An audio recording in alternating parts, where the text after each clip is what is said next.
Spring is an excellent time to go to Death Valley, although daytime highs start climbing toward triple digits by May. Spring wildflowers are a big attraction, but don't let recent reports fool you into thinking they come out every year. It takes a rainy winter, and rain at the right time, to bring out those impressive floral displays which usually peak between late March and early April.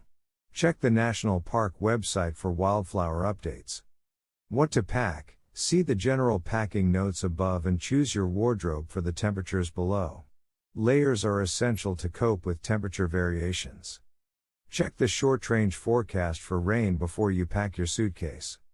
Temperatures and rainfall by month. 1.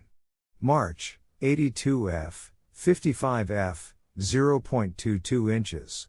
2. April, 90 F, 62 F, 0.12 inches. 3. May, 100 F, 73 F, 0.07 inches.